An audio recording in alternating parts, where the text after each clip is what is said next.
You ask Tiger to solve. This deals with linear equations with one unknown. The final result is x equals 10. Let's solve it step by step. Simplify the expression. Expand the parentheses. Simplify the arithmetic.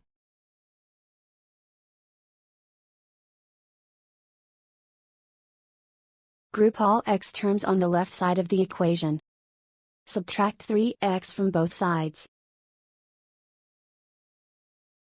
Group like terms. Simplify the arithmetic. Group like terms.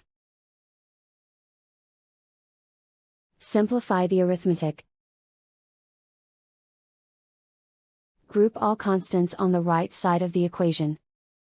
Add 12 to both sides.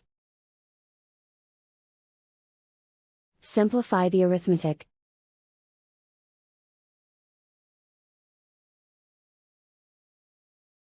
And so the final result is x equals 10.